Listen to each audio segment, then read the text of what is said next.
இவன் யாருன்னே தெரியல. இந்த ஜோக்கர் பைத்தியக்கார மாதிரி எல்லா வீடியோலும் ஐ மீன் கண்டிப்பா நீங்க இத விட்னஸ் பண்ணியிருப்பீங்க.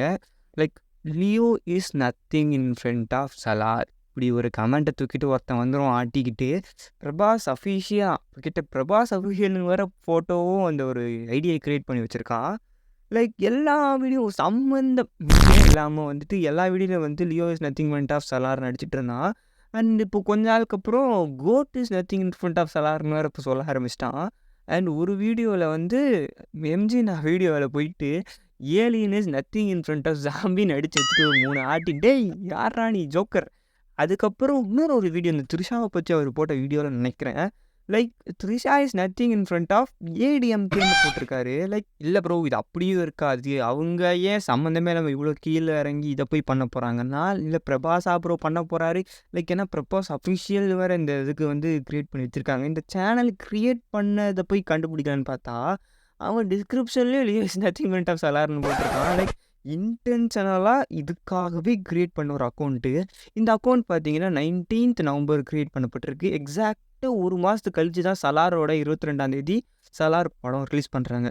சலார் படத்துக்காக எதுக்கு லியோ போய் ஒரே நேரம் ரிலீஸ் ஆச்சுன்னா கூட பரவாயில்ல.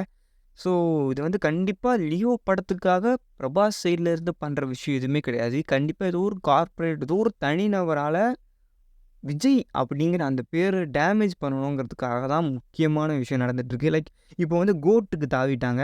ஸோ இப்போ அடுத்த படம் நடித்தா அதுக்கும் தாவுவாங்க. ஸோ விஜய் வந்து தனிப்பட்ட முறையில் தப்பாக பேசியும், அதாவது இந்த விஜய் வந்து எதுக்குமே இவ்வளோ லாக்கி இல்லை அப்படிங்கிற மாதிரி ஒரு கெட்ட வார்த்தை போட்டு ஒரு கமெண்ட் வேறு. ஸோ இந்த மாதிரி ஒருத்தங்கிட்ட ஒரு காசு இருக்குன்னா அவன் கார்ப்பரேட் மாதிரி ஒருத்தனை செட் பண்ணி இப்படி சகட்ட மாடிக்கு தவறான ஒரு விஷயத்த மிஸ்லீடிங்காக ப்ரொமோட் பண்ண முடியும். ஒருத்தருடைய மதிப்பையும் மரியாதையும் என்னால் காசு வச்சுட்டு கெடுக்க முடியும் அப்படின்னா லைக் இதுதான் ஒரு எக்ஸாம்பிள். ஸோ இதுக்கும் மேலே போயிட்டு ஒரு ஒரு மீம் பேஜுக்கு காசு கொடுத்து இப்போ எனக்கு அவனை பற்றி அசிங்கப்படுத்தணும், அவனை கலாய்ச்சி மீம் போடுப்பா அப்படின்னு காசு கொடுத்தாங்க என்ன பண்ணுவாங்க. லைக் இப்போ பொலிட்டீஷியன்ஸ் தான் இதுக்குள்ளே இறங்கி எதிர்கட்சியை பற்றி அசிங்கப்படுத்துகிற மாதிரி அவனை அசிங்கப்படுத்துகிற மாதிரியா மீம்ஸ் போடணும் அப்படின்னு எல்கேஜி படத்தில் அப்பயே காமிச்சிருப்பாங்க. லைக் இப்போ விஜய் வந்து அரசியலுக்கு வராரு. ஸோ நான் ஒரு வீடியோவில் பார்த்தேன். இது வந்து ஒரு பெரிய ஆளாக இருந்தானா அவங்கள அசிங்கப்படுத்தி அவன் மரியாதையை கெடுக்கணும் தான் நினைப்பாங்க. எல்கேஜி படத்தில் என்ன நடக்கும். ஸோ அந்த விஷயந்தான் இப்போ விஜய் மாதிரி ஒரு பவர்ஃபுல்லான ஒரு மனுஷனை கண்டிப்பாக அவருடைய மரியாதை அவருடைய சம்பாதிச்ச அந்த பேரை கெடுக்கணுங்கிறதுக்காக என்னென்ன பண்ண முடியுமோ எல்லாமே பண்ணுவாங்க. இந்த ஒருத்தன் இப்போ ஒரு கட்சி மீட்டிங்கில் ஒருத்தர் என்னன்னா ஒரு கெட்ட வார்த்தை அடங்கன்னு சொல்கிறாரு. அதை நம்மளை மாதிரி ஜோக்கர் என்ன பண்ணிட்டு இருக்கோம், அதை ப்ரைஸ் பண்ணி மீம் போட்டுட்டு ஆகா தலைவா வேற லெவல் தலைவாவான்.